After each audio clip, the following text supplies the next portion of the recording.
Alright, start of video 2, continuing on. So war and loss of natural resources eventually led to the fall of the Empire of Ghana. But as Ghana fell, a new power arose. In 1240 CE, a group of people called the Mande took over West Africa and created the Empire of Mali. The empire was larger and wealthier than the Empire of Ghana ever was, as you can see from the map in the lower right corner. The Empire of Mali gained its wealth and power by taxing trade similar to the Empire of Ghana. Mali was known around the world for this gold and this wealth. There was one major difference between Ghana and Mali, though. The king and nobles of the Empire of Mali converted to the religion of Islam.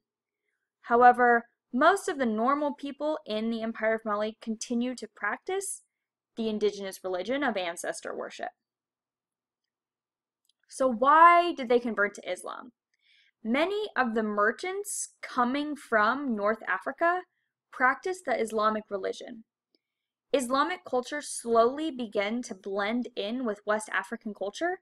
For example, people would practice the indigenous religion of praying to their ancestors in the Islamic language of Arabic. Mansa Musa was the first king of the Empire of Mali to officially convert to Islam.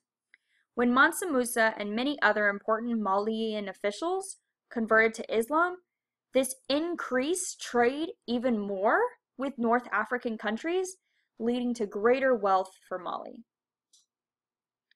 This is kind of a blurry picture, unfortunately, but here you can see Mansa Musa in this European map of medieval Africa. You can see he's wearing a large gold crown, he has a gold nugget in his hand, he's sitting on a gold throne. So around the world, he was very known for his gold and his power, and we can see that from analyzing this primary source. So Islam and the adoption of Islam brought a lot of important changes to West African culture and civilization. Many West Africans adopted the Islamic religion while still honoring their ancestors, a key aspect of the indigenous religion. So we have this kind of meshing or mixing of Islam and their indigenous African religion. West African cities developed Islamic architecture and decorative art.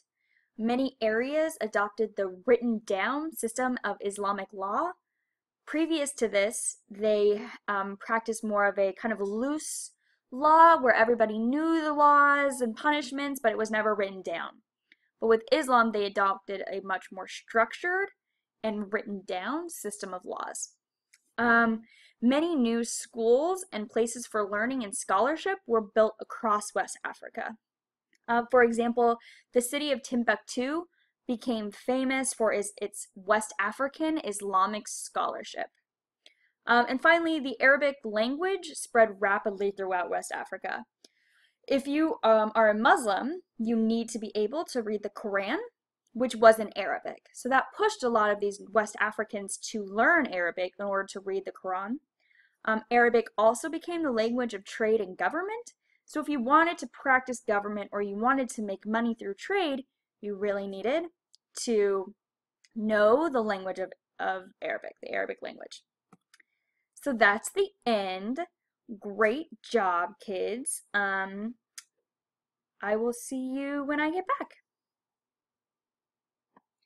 In the next class period, so either Monday or Tuesday of next week for, gray, black, purple, pink, there will be a short 10-question quiz on the information from this packet. So I would suggest you go home over the weekend and really study the packet, the information in the packet. If you need flashcards in order to make flashcards to study from, please ask me on Thursday because I would be more than happy to give you flashcards. And for those of you whose grades are kind of struggling, this will be a great opportunity for you to kind of get some points. So yeah, now this is actually the end. Good job, and I will see you guys on Thursday.